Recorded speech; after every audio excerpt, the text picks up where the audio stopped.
नमस्कार, बहुत स्वागत है आपका। मैं हूं आपके साथ योगेश पांडे।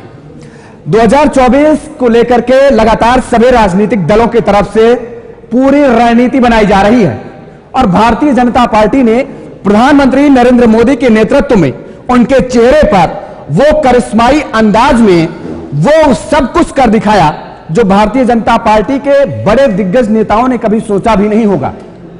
भारतीय जनता पार्टी इन्हीं करिश्माई अंदाज के जरिए और इन्हीं करिश्माई चाल के जरिए जिस तरीके से आगे बढ़ती नजर आ रही है, आत्मविश्वास से लबरेज नजर आ रही है और भारतीय जनता पार्टी के साथ ही एनडीए में शामिल उनके सहयोगी दलों ने बीजेपी के साथ अपने आप को बढ़ाया, अपनी सीटों में इजाफा किया और प्रधानमंत्री नरेंद्र मोदी का फायदा उठाया, उनके चेहरे का फायदा उठाया।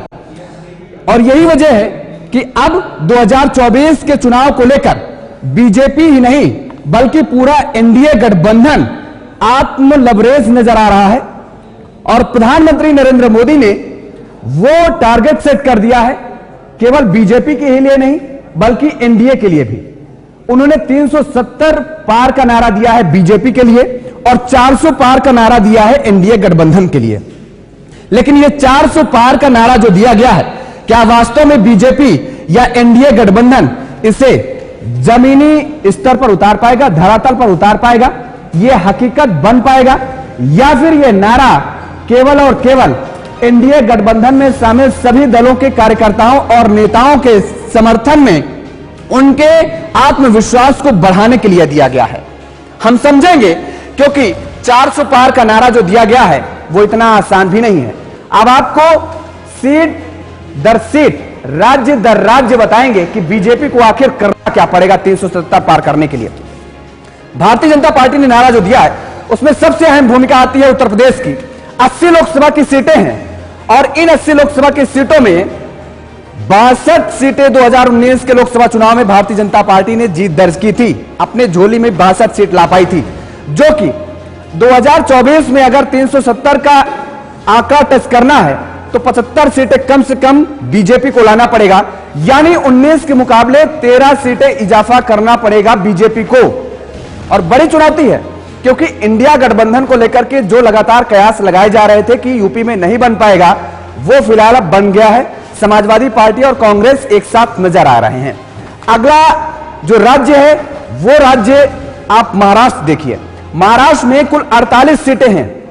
यहां पर भारतीय जनता पार्टी ने 2019 में 23 सीटें जीती थी और 24 में 28 सीटें जीतनी पड़ेंगी यदि 370 का आंकड़ा टच करना है। 5 सीटें महाराष्ट्र में भी भारतीय जनता पार्टी को बढ़ाना पड़ेगा, बड़ी चुनौती है। अगला राज्य आता है बिहार। 40 सीटें हैं, 17 सीटें बीजेपी अपने झोली में ला पाई थी 2019 के लोकसभा चुनाव में और अब 20 सीटें लानी पड़ेंगी 3 सीटों के इजाफा के साथ यदि 370 का आंकड़ा बीजेपी को टच करना है 2024 के लोकसभा चुनाव में। अगले राज्य की अगर हम बात करें तो आंध्र प्रदेश है, जहां पर बीजेपी का खाता भी नहीं खुला था 2019 के लोकसभा चुनाव में और यहां पर 25 सीटें हैं। कम से कम 6 सीटें बीजेपी को आंध्र प्रदेश में भी जीतनी होंगी यदि 370 का आंकड़ा टच करना है। यहां भी चुनौती बीजेपी के लिए कम नहीं है।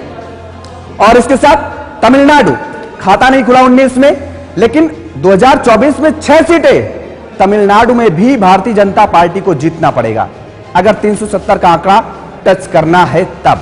अगला राज्य पश्चिम बंगाल, 42 सीटों वाला यह राज्य है। यहां पर 18 सीटों पर भारतीय जनता पार्टी ने जीत दर्ज की थी और इसके साथ ही अब 24 में कम से कम 26 सीटें तो जीतनी ही होंगी। 8 सीटों का इजाफा यहां पर भी करना पड़ेगा बीजेपी को। मध्य प्रदेश 29 सीटें हैं लोकसभा की, यहां पर 28 सीटों पर बीजेपी ने जीत दर्ज की थी और इसी इतिहास को बीजेपी को एक बार फिर से 24 में भी दोहराना पड़ेगा, उसी 2019 के वाले इतिहास को।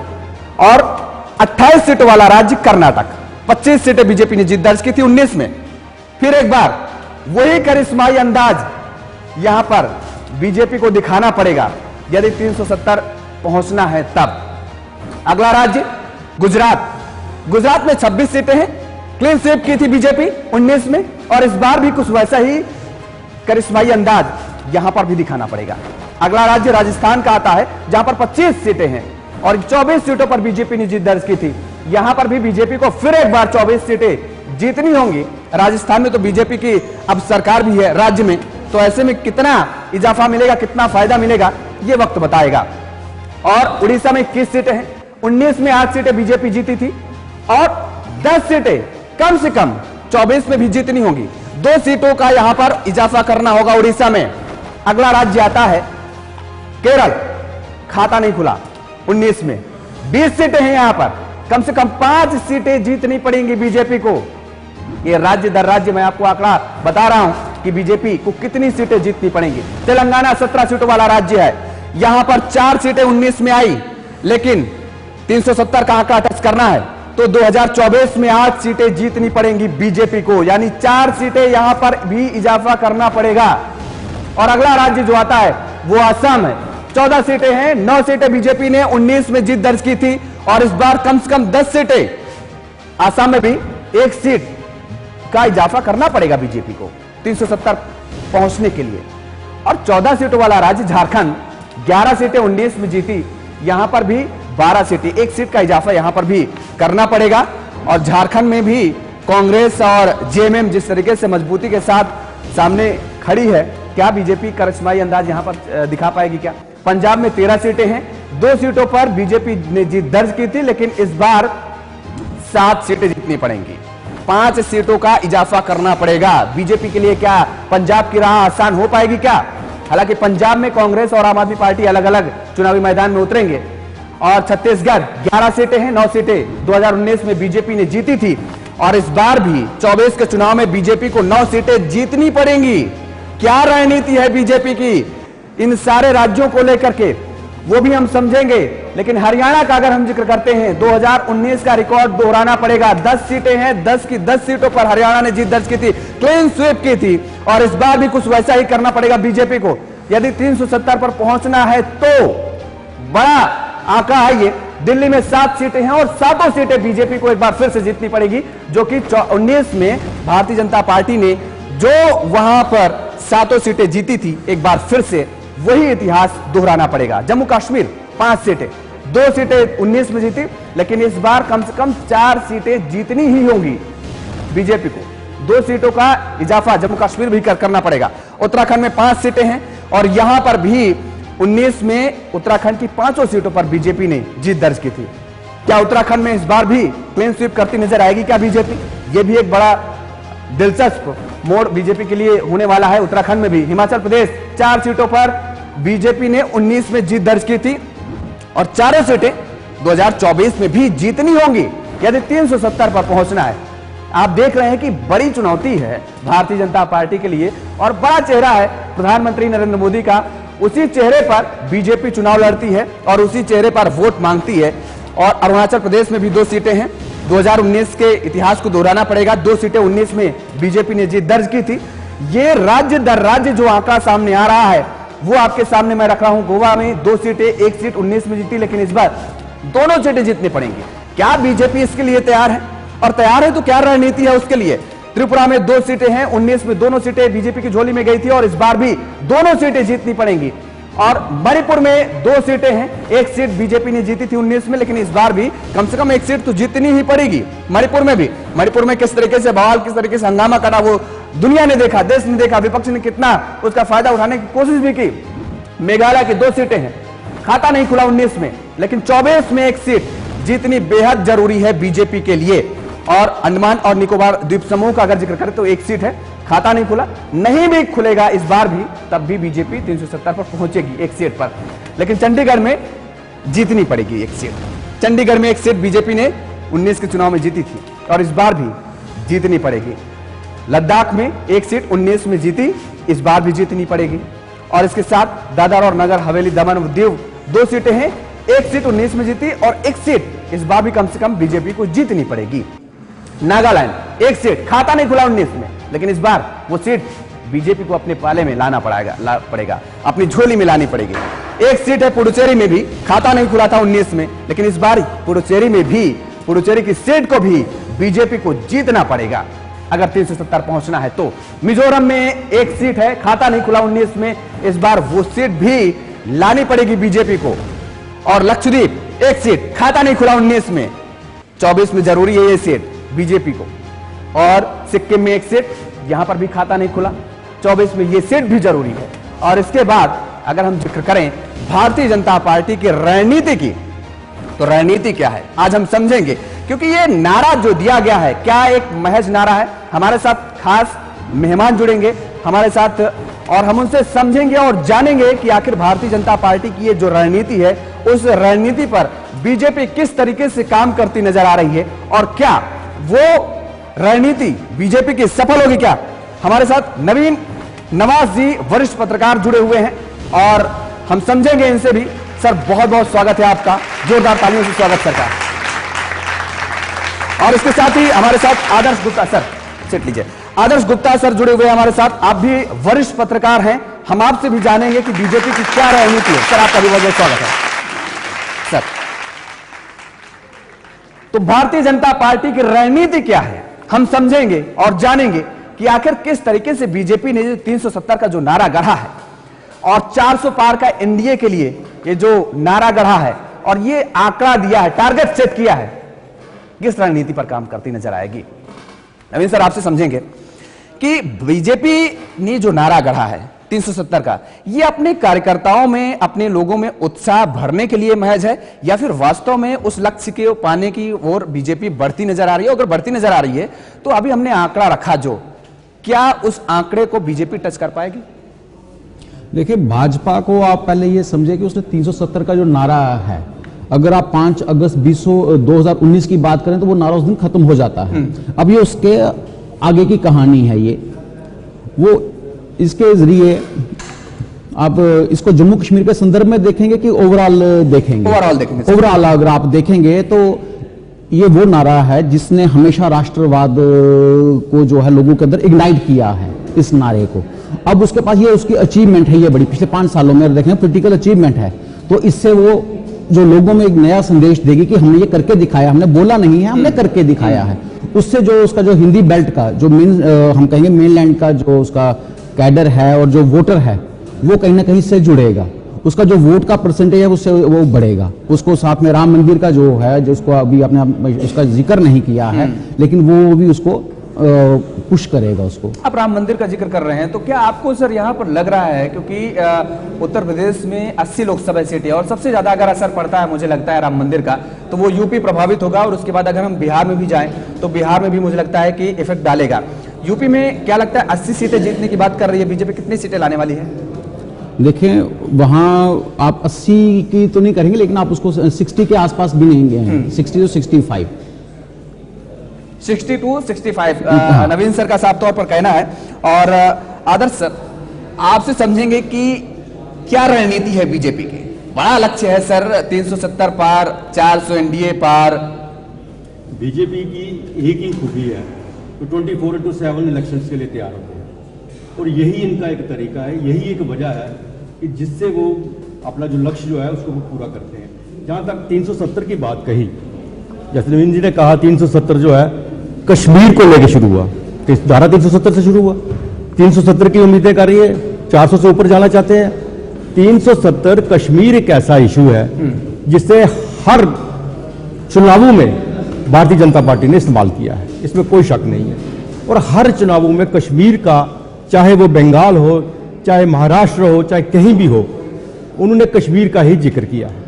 ये इनकी सबसे बड़ी खूबी है। जिस तरह इन्होंने राम मंदिर की बात की, हाल ही में राम मंदिर का जो निर्माण हुआ उसको लेके भी, लेकिन सारी बात ये है, सबसे बड़ी बात ये है कि जो बाकी जो अपोजिशन है वो बटी हुई होती है। सबसे बड़ी बात ये है, ये 24/7 जैसे मैंने पहले कहा कि इलेक्शंस के लिए तैयार होती हैं।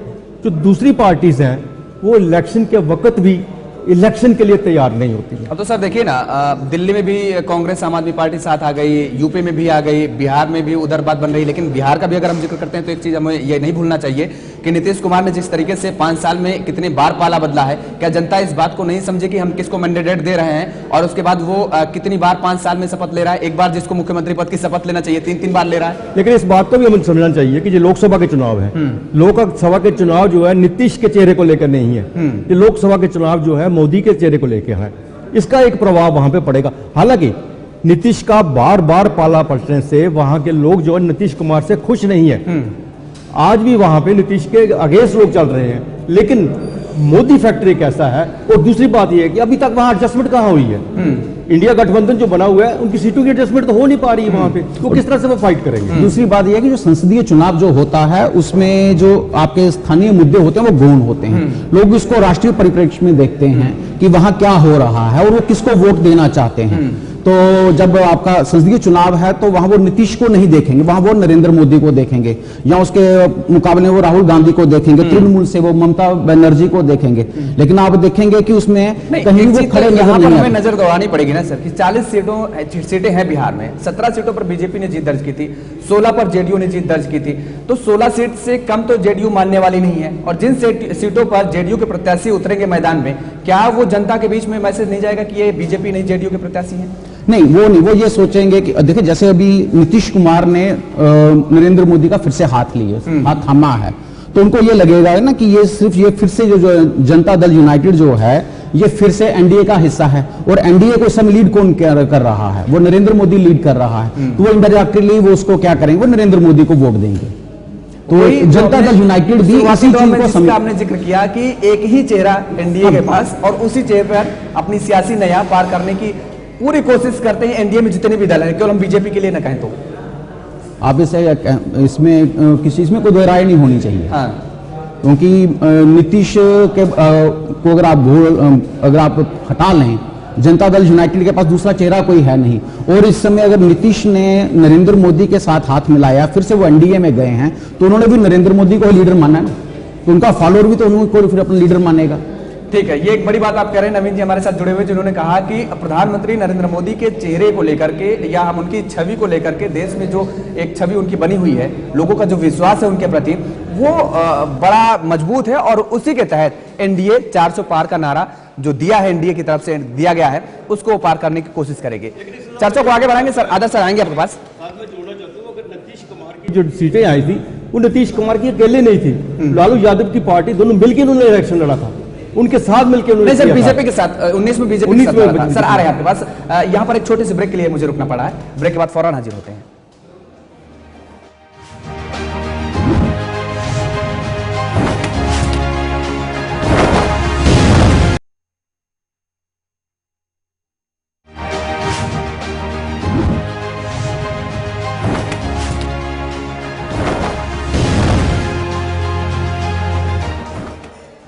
ब्रेक के बाद एक बार फिर आप सभी का स्वागत है। हमारे साथ दोनों मेहमान लगातार बने हुए हैं और हम समझने की कोशिश कर रहे हैं कि भारतीय जनता पार्टी की 370 पार करने की रणनीति है क्या आखिर। आदर्श सर आपसे समझेंगे, बिहार पर भी हम जिक्र कर रहे थे, अगर हम बिहार के साथ महाराष्ट्र जाएं और उधर पश्चिम बंगाल हम चले जाते हैं, तो क्या लगता है कि महाराष्ट्र और पश्चिम बंगाल में इस बार बीजेपी अपनी सीटों में इजाफा कर पाएगी? नहीं, अभी हम बिहार और महाराष्ट्र अगर दोनों को कंपेयर करें ना, हाँ, देखिए सीधी सी बात है, नीतीश कुमार ने पाला बदला है। एक लीडर के पाला बदलने से जनता पाला नहीं बदल देती। अगर महाराष्ट्र में पाला बदला गया, वहां में शिवसेना ने, शिंदे ग्रुप ने पाला बदला है, तो क्या महाराष्ट्रीय जितने भी हैं, शिवसैनिक जितने भी हैं, वो भी उनके साथ जाएंगे? ये एक बहुत बड़ा सवाल है। और दूसरी बात ये है, लेकिन क्या लगता है सर महाराष्ट्र में, क्योंकि कल चाचा ने भतीजे को डिनर पे बुलाया था, अजीत पवार साहब को, क्या लगता है वो टिक पाएंगे? क्योंकि उनका भी जो अंदर का, उनको यही लग रहा है कि किसी ना किसी तरीके से अजीत पवार वापस आ जाए। लेकिन अजीत पवार की अपनी मुश्किलातें हैं, उसकी अपनी बहुत सी प्रॉब्लम्स है, उसकी अपनी मजबूरियां हैं, जिस मजबूरी से वो गया है। बाकी आपको पता ही है, जिसकी हुकूमत है वो सब कुछ कर सकता है, उसमें कोई शक नहीं है। अजीत पवार इस वक्त फंसा हुआ है। अजीत पवार वही उतनी सीटें मांगेगा जितनी पिछली बार शिवसेना ने महाराष्ट्र से जीते थी। भारतीय जनता पार्टी शायद उतनी सीटें उनको ना दे पाई। और वहां पे जो असल में शिवसेना है, जैसे आज भी वहां पे आप महाराष्ट्र में चले जाओ ना, आज भी बाला साहब ठाकरे जी का नाम है, उनके आगे झुकते हैं, उन्हीं के नाम से वहां शिवसेना चलती है। शिवसेना का असली शिवसेना उसी को मानते हैं। वहां आके पेच फिरटकेगा, जिस तरह से बिहार में जो मर्जी कर ले। लालू प्रसाद यादव का अपना है, उसका बेटा निकला हुआ है। इस वक्त आप देखो लाखों करोड़ों की भीड़ उनके सामने चल रही है, उनके साथ चल रही है। तो ये सब चीजें तो दिखाई दे रही हैं, जो चीजें नेता कर रहे हैं, पाला बदल के, जहाँ अपनी हुकूमत नहीं बना के, चेंज करके, आने वाले चुनाव में वो सब चीजें नहीं सामने आएंगी, उसमें बदलाव आएगा। ठीक है, आपने महाराष्ट्र की बात करी है, तो वो इसी से एक सवाल जोड़ देता हूँ, इसी से महाराष्ट्र से जोड़ देता हूँ। महाराष्ट्र का भी हमने जिक्र किया है, तो महाराष्ट्र में जैसे अभी हमने चाचा और भतीजे का जिक्र किया, वहां पर सीट बंटवारे को लेकर के क्या शिंदे गुट नहीं चाहेगा कि उसको भी एक मजबूत सीटें वहां पर मिले, चुनावी मैदान में उतरे, और अजीत पवार भी चाहेंगे कि उनको एक सीटें, अच्छी सीटें मिलें ताकि वो अपने संगठन को और मजबूत और बड़ा कर सके, आकार दे पाए? आप इसको इस तरह से देखें कि शिवसेना का स्लोगन क्या रहा है और शिवसेना ने किस तरह के वोटर को एड्रेस किया है, वो किन लोगों की उम्मीदों को लेकर वो आगे बढ़ी है। कहीं ना कहीं उसकी और उसकी जो बेसिक आइडियोलॉजी है जो शिवसेना की रही है वो बीजेपी के साथ कहीं ना कहीं मिलती रही है, और दोनों ने मिलकर चुनाव भी लड़े हैं। शिवसेना ने बीजेपी को सपोर्ट भी करा है, शिवसेना ने कांग्रेस के खिलाफ खूब लड़ा है, उसको उसने जो कांग्रेस का जो वोटर है उसको उसने इरोड करा है। तो जब शिवसेना जो उद्धव ठाकरे जो है वो कांग्रेस के साथ जाते हैं या फिर वो उसके साथ आपके शरद पवार के साथ जो चले जाते हैं, तो वो जो शिवसेना का जो बेसिक जो आप कहेंगे वोटर है, जो सपोर्टर है, वो उनसे कहीं ना कहीं एलिनेट होता है, एलिनेट हुआ है। वो कहां गया है वो भी आप देखेंगे, फिर वो उसी तरफ आएगा जो बीजेपी की तरफ गए हैं।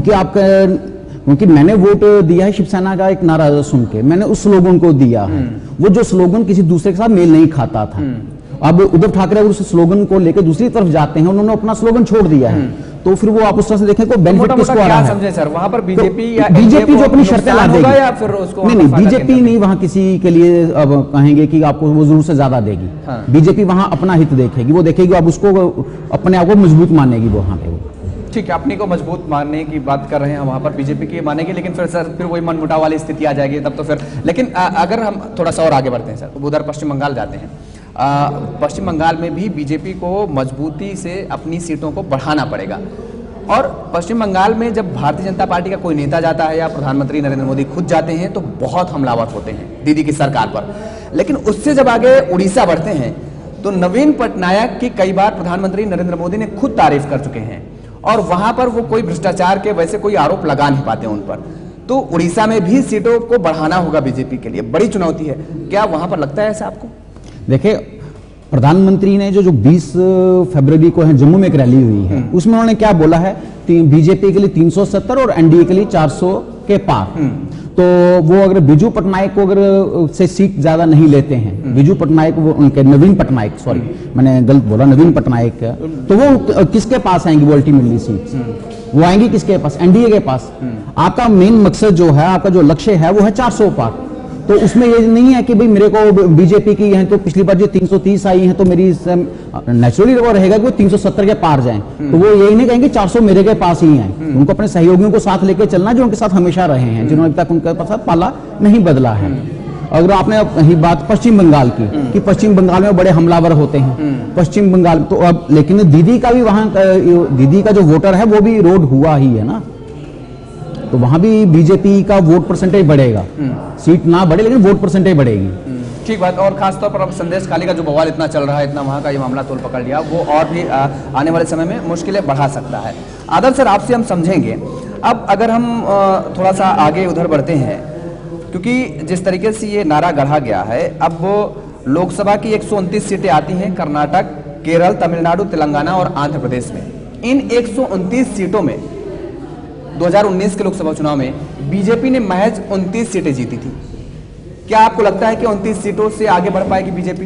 यही सबसे बड़ा इलेक्शन जो है ना, सारा का सारा लोकसभा का जो इलेक्शन है इन्हीं के ऊपर टिका हुआ है। हाँ।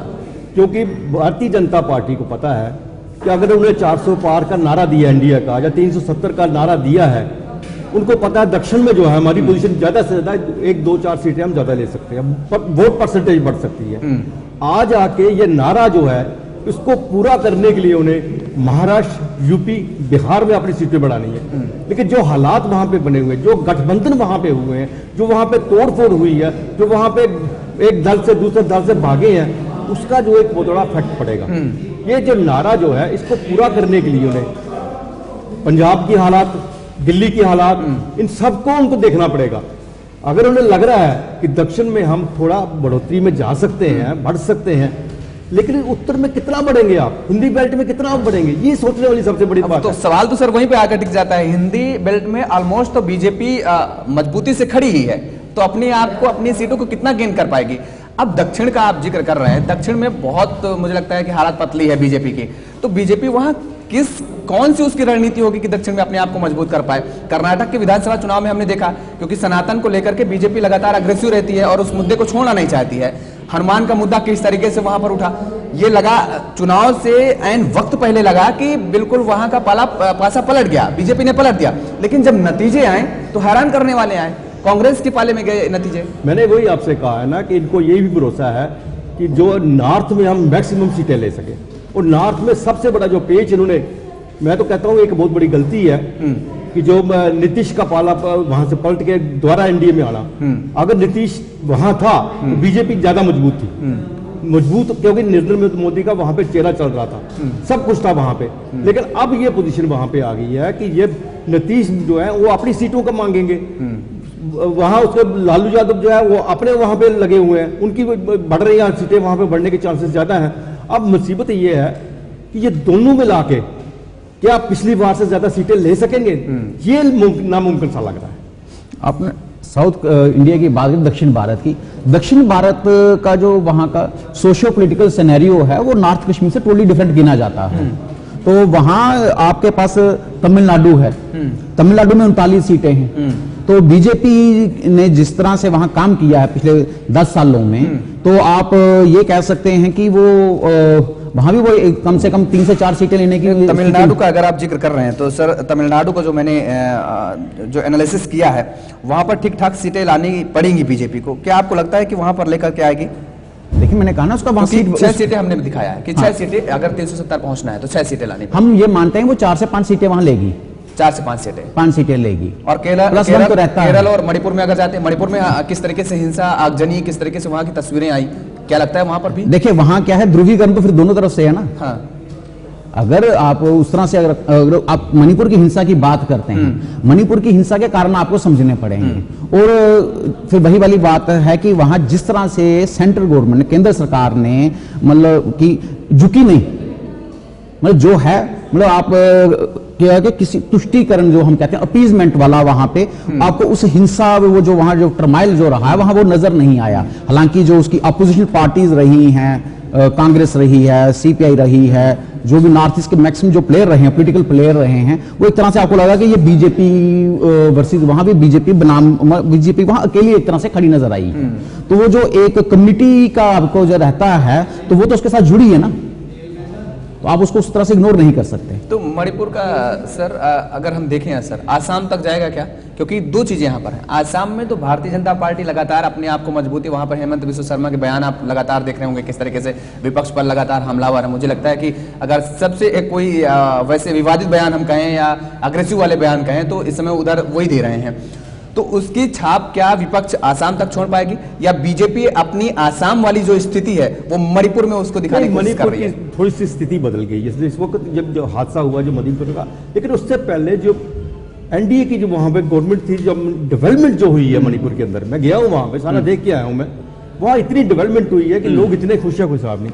वहां कुछ मिलता नहीं था, वहां तो लोग, वहां का लोग जब दिल्ली जाते थे वो समझते नहीं थे कि हम अपने ही देश में हैं और अपने ही देश के लोग हैं। इसलिए मणिपुर में इस वक्त जो हालात बदले हैं, उन हालात को ये बीजेपी कितना चेंज कर सकती है, सबसे बड़ी बात यह है। अगर भी एक तो बीजेपी को पास इतना ज्यादा सीटें वहां है नहीं है, तो इसलिए शायद उनको लग रहा है कि हमें यूपी, बिहार और इस तरह ज्यादा जोर लगाना है। शायद अभी तक जो मणिपुर या असम की तरफ आप देखें, नॉर्थ ईस्ट की तरफ देखें, नॉर्थ ईस्ट की तरफ देखें तो उनकी तरफ कोई इतना ज्यादा ध्यान नहीं दे रही है। आप उसको उस तरह से देखें, पिछले 10 साल में जो नॉर्थ ईस्ट के जो लोग हैं, नॉर्थ ईस्ट को नॉर्थ ईस्ट जो है मेनलैंड के साथ जुड़ा है, और वो किसकी अचीवमेंट, वो बीजेपी की है। वो नॉर्थ ईस्ट का आदमी भी फील करता है, वो भी कहता है कि नहीं यार, मुझे अब लगता है कि मेरी तरफ दिल्ली ध्यान दे रही है। अगर आप 2014 से पहले देखेंगे तो नॉर्थ ईस्ट का कौन जिक्र करता था? वही आ जाता था कि भाई वो अटैक हो गया, नागा है, फलाना है, इन्हीं चीज़ों को लेके आता था। तो लेकिन 2014 के बाद वैसा नहीं है। नॉर्थ ईस्ट में वही जो इंफ्रास्ट्रक्चर वहाँ डेवलप हुआ है, इंफ्रास्ट्रक्चर आप बाकी कंट्री में भी डेवलप हुआ, लेकिन आप देखेंगे जो बॉर्डर एरियाज हैं, हिमाचल का है, जे&के का है, राजस्थान का है, और नॉर्थ ईस्ट का। नॉर्थ ईस्ट में जैसे इन्होंने बोला ये घूम के भी आए हैं, अब वहाँ देखिए बिल्कुल वहाँ की क्या पोजीशन रही है, लेकिन आज वहाँ अब देखिए किस तरह से काम हो रहा है। फिर आपने कही बात असम की, हेमंत बिस्वा की, वो बड़े विवादित बयान देते हैं। मैं विवादित बयान नहीं कहूँगा, वो सही, वो वही बयान दे रहे हैं जो वहाँ के लोगों की पल्स है। देखिए, बांग्लादेशी नागरिक का एक बड़ा मुद्दा है, महामारी का एक बड़ा मुद्दा है। कहीं भी आप घुसपैठियों का हम कहते हैं कि ये बड़ा मुद्दा है। हाँ, मैं वही आप घुसपैठियों का एक बड़ा मुद्दा है। तो वो उसी जो उन्होंने वहाँ पर फील करते हैं, जो लोगों ने वहाँ जो कहा है, तो वो उसी को बोल रहे हैं। और आप ये देखेंगे हिमंत कुमार बिस्वा आए कहाँ से हैं, वो पहले किस दल से थे। तो अगर वो भाजपा में आकर ये बात कह रहे हैं तो कहीं ना कहीं वो उनके बैक ऑफ माइंड में वो बात रही है। तो आप उसको उस तरह से देखें तो वो एक सेंटीमेंट को वो एड्रेस कर रहे हैं, वो आम आदमी के सेंटीमेंट को एड्रेस कर रहे हैं, तो उसका उनको बेनिफिट मिलेगा। बिल्कुल, कांग्रेस से निकल करके आए और आज वही कांग्रेस के युवराज जो हैं, सबसे बड़ा भ्रष्टाचारी, देश का सबसे बड़ा भ्रष्टाचारी सीएम अगर बताते हैं तो हिमंत बिस्वा शर्मा को बताते हैं। और इस शर्मा भी कहीं ना कहीं समझते हैं कि कांग्रेस कितनी आगे तक जा सकती है, कि क्या रणनीति है कांग्रेस की। लेकिन आदर्श सर, विपक्षी इन सब के बीच एक आजकल एक ट्रेंड चला है, जांच एजेंसियों का दुरुपयोग करना। सीबीआई, ईडी, आईटी, इन सभी एजेंसियों का दुरुपयोग करके विपक्ष को खत्म करने की कोशिश की जा रही है, ये विपक्ष की तरफ से कहा जा रहा है। क्या आपको लगता है कि बीजेपी इन एजेंसियों की ताबड़तोड़ कार्रवाई का भी फायदा उठा सकती है? ये तो सामने दिख रहा है, ये कोई नई बात नहीं है, ये तो बीजेपी के वक्त की बात नहीं है, ये तो इससे पहले भी ऐसा होता रहा। इन एजेंसी का पहले भी कहते थे ना, ये सीबीआई ये तोता है, इसको पिंजरे में बंद किया हुआ है, अपने इशारों से चलाओ जैसे चलता है, ये चल रहा है। अगर अजीत पवार मिलने रात और रात एक दिन पहले उसके ऊपर इतने केसेस बन रहे थे, इतने हजारों का घोटाला चल रहा था, दूसरे दिन वो डिप्टी चीफ मिनिस्टर बन जाता है, तो ये चीजें सामने आती हैं। बिहार में भी ऐसा हुआ, हर जगह ये ऐसा हो रहा है, इसमें तो कोई दो राय नहीं है। अब जितने मर्जी गवर्नमेंट कहे नहीं, ये वो अपनी आप कार्रवाई खुद कर रहे हैं, उनको सबसे ये सामने आ रही, ये तो फैक्ट है, सीधी सी बात है।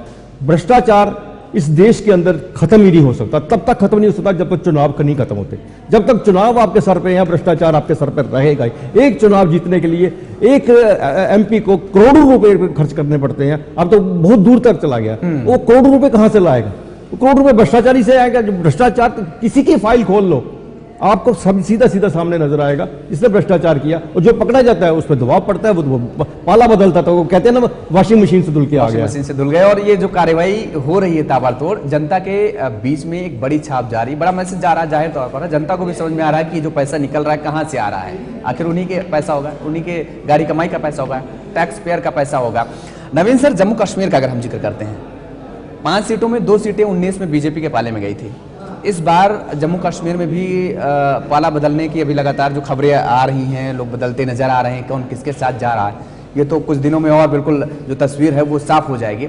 फिलहाल बीजेपी की क्या स्थिति नजर आ रही है यहाँ पर? देखिए, आप इसको बीजेपी जो है वो मजबूत मानी जाएगी। हाँ। जम्मू की दोनों सीटें जो हैं, आप भाजपा के सामने किसी को खड़ा नहीं देखते, ना कोई नजर आता है। कांग्रेस अभी तक अपनी कैंपेन तक शुरू नहीं कर पाई, कांग्रेस अभी तक ये नहीं बता पाई कि वो कहाँ किसको चुनाव लड़ाएगी। ठीक है, कांग्रेस की यहाँ किसके पीछे खड़ी है? यहाँ कांग्रेस आपको नेशनल कॉन्फ्रेंस के पीछे खड़ी नजर आती है, और नेशनल कॉन्फ्रेंस जो है वो अपनी टर्म्स डिक्टेट कर रही है कि भाई हमने 3 ही सीटों पर लड़ना है, हम 3 सीट से नीचे एक जगह नहीं आएंगे, क्योंकि उसको भी नेशनल कॉन्फ्रेंस को भी पता है कि वो जम्मू में जीत नहीं सकती है, और कांग्रेस को भी पता है कि वो यहाँ जीत नहीं पाएगी, तो वो चुपचाप खड़ी है, ऐसे देख रही है तमाशा कि भाई ये हमें क्या देंगे। तो उस तरह से आप, और इसका जो इम्पैक्ट है वो आपको वैली में भी नजर आएगा। और पिछले 10 सालों में 2014 ऑनवर्ड आप देखेंगे वैली में बीजेपी ने इनरोड किया है। बीजेपी अब वहां उस तरह से अछूत नहीं रही है, लोग बीजेपी को पसंद करें या ना करें, ठीक है, लेकिन बीजेपी की नीतियों से वो कहीं ना कहीं सहमत रहते हैं, तो उसका फायदा जो है वो भाजपा को मिलेगा। और यही कारण है कि आप देखेंगे कि ऐसी बेल्टें जहां भाजपा का कोई नाम लेना पसंद नहीं करता था, वहां से भी लोग जो हैं भाजपा के साथ जुड़ रहे हैं। तो मतलब मोटा मोटा अगर हम ये समझे कि यहाँ पर भी जम्मू कश्मीर में भारतीय जनता पार्टी अपनी जो है बढ़त बना सकती है, जो हमने आंकड़ा 3 का रखा कि 1 सीट बढ़ानी पड़ेगी बीजेपी को, वो बीजेपी टच कर सकती है, वो चौथी भी ले सकती है, तो तब तो फिर सर और मतलब बीजेपी के लिए प्लस पॉइंट होगा, क्योंकि 370 का हमने जो आंकड़ा रखा उसमें देखिए नॉर्थ कश्मीर में सज्जाद गनी उन्होंने बहुत बड़ा फैक्टर है। सज्जाद गनी का जो उसके फादर ने अब्दुल गनी लोन जिनकी डेथ हो चुकी है, उनका बड़ा रोल रहा, उनकी अपनी फुट फॉलोइंग है। अगर कोई भी वोट डालने नहीं निकले और आप वहाँ कहेंगे कि इलेक्शन का बाइकाट हो गया है, मिल्टन ने ग्रेनेड फेंक दिया है, तो वो उसका जो वोटर है सज्जाद गनी का, वो तब भी निकलेगा, और आप बड़ी भी कम वोटों में होगी तो हम ये कहेंगे कि उसका भी 70 से 80 हज़ार अपना पक्का वोटर है, जो जिसमें 5-10 हज़ार प्लस माइनस होगा। ये किसमें? अगर सज्जाद गनी इंडिपेंडेंट खड़ा है, मिलिटेंट का बहुत प्रेशर है, जो अभी नहीं है, जो भी नहीं है, अभी लोग निकल रहे हैं। अगर पिछले आप 2009 का इलेक्शन देखें, 2014 का देखें और 2019 का भी देखें, तो लोग वहाँ बाहर निकले हैं। और 2019 में अकबर लोन जो एनसी के मजबूत उन्होंने शायद 1.5 लाख के आसपास वोट लिए हैं, 1 लाख। और सज्जाद गनी लोन का जो कैंडिडेट है राजा एजाज अली जो पहाड़ी भी हैं, उन्होंने 1,03,000 वोट लिए। तो और सज्जाद गनी लोन को देखें, कहीं ना कहीं सभी वहाँ ये मानते हैं कि सज्जाद गनी लोन जो हैं वो खुद भी कई बार बोल चुके हैं कि Modi is my big brother, मेरे बड़े भाई हैं, मेरे बड़े तो। और वो पिछले 5 साल और दूसरा ये है कि वो क्या कर रहे हैं, उन्होंने हमेशा एनसी और पीडीपी को निशाना बनाया है। आम जो कश्मीर का जो लोग हैं, आम वोटर है, जो पिछले 70 साल से चीज को फील करता आया है कि एनसी ने भी हमें धोखा दिया है। एनसी बेशक वहाँ की सबसे बड़ी पार्टी है, लेकिन उसके खिलाफ ये नाराजगी रहती है कि एनसी ने जनता के बीच में जो एक मैसेज गया है वो धोखा देने का, तो वो अभी आप मतलब कहने का मतलब है कि अभी अब बैठा हुआ है, वो अभी निकल नहीं पाया है। हाँ, वो लोग निकलेंगे ना, क्योंकि आधे लोग इसलिए बैठे यार होना कुछ नहीं है। आज जाके एनसी है, कांग्रेस है, अब क्या है कि नए प्लेयर हैं, तो उनके लिए वो बाहर निकलेंगे। बिल्कुल, तो वो ब्रीदिंग स्पेस उनको मिला है। ठीक है, आएंगे सर, चर्चा को आगे बढ़ाएंगे। की सीट जब बढ़ती है, अब पहाड़ी वोटर भी आएगा, उसके साथ गुजर भी जुड़ता है, और हाँ शिया वोटर भी है। तो शिया वोटर भी सज्जाद गनी लोन के साथ जुड़ता है, तो उसके चांसेस भी बढ़ते हैं। सर आएंगे, समझेंगे और इसमें थोड़ा सा आएंगे सर आपके पास आता सर, लेकिन यहाँ पर एक छोटी सी ब्रेक के लिए हमें रुकना पड़ा है। ब्रेक के लिए रुक रहे हैं, ब्रेक के बाद फौरन हाजिर होते हैं।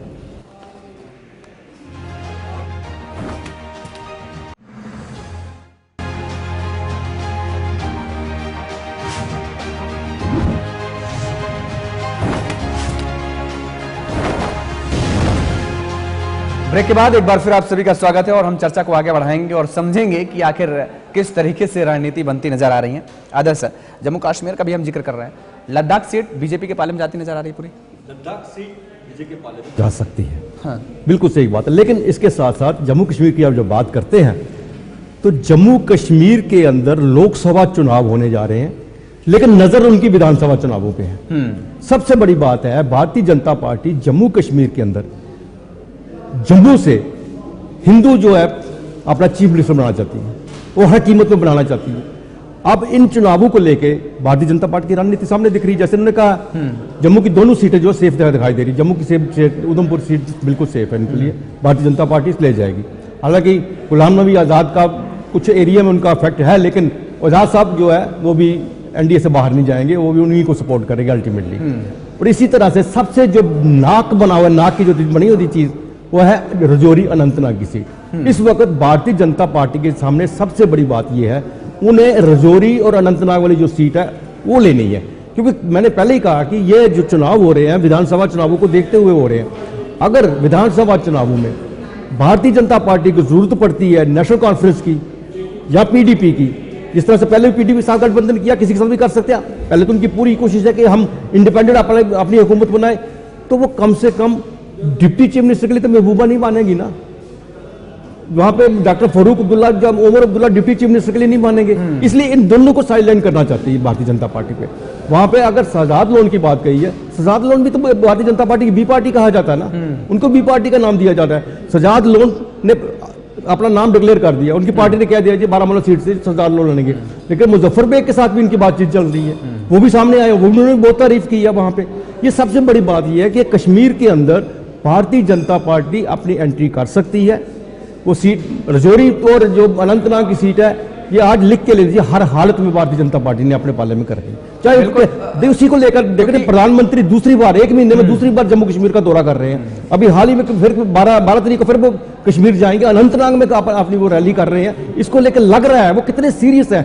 और जब दूसरी तरफ बात करते हैं गठबंधन का, तो कोई सीरियसनेस दिखाई नहीं दे रही। कांग्रेस और इन तीनों क्षेत्रों का जो अगर हम रजौरी, अनंतनाग, अगर हम पूंछ का भी जिक्र करें, तो लगातार जो अटैक का जिक्र हमेशा किया जाता रहा है कि पिछली सरकारों में कितने अटैक होते रहे, और जब से भारतीय जनता पार्टी की सरकार आई है इस पर भी कंट्रोल किया गया है कहीं ना कहीं, तो इसका भी मुझे लगता है बीजेपी फायदा उठाएगी। लेकिन आपने एक बड़ा जिक्र किया बी टीम का, तो मेरे जहन में एक सवाल आ गया कि बी टीम पूरे देश भर में हम कहें तो आपने यहाँ जम्मू कश्मीर का भी जिक्र किया, अगर उत्तर प्रदेश में हम जाते हैं मायावती को लेकर के कहा जाता है, इसके साथ ही ओवैसी साहब को बीजेपी की बी टीम कहा जाता है।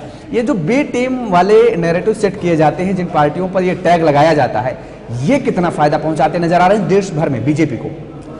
भारतीय जनता पार्टी को देश भर में बीजेपी टीम का फायदा होता रहा। इसमें पिछले चुनावों में ही हुआ है। ओबीसी की बात कर रहे हैं कि आप अपने मुस्लिम एरिया में यहां पे आपको इतनी सीटें मिलनी चाहिए, वहां एक एक सीट पे आप खड़ा कर देते हैं। वहां क्यों नहीं खड़े करते सारी सीटों पे? जहां लग रहा है कि आप भारतीय जनता पार्टी को फायदा दे सकते हो वहीं खड़ा कर सकते हो, बाकी जगह नहीं।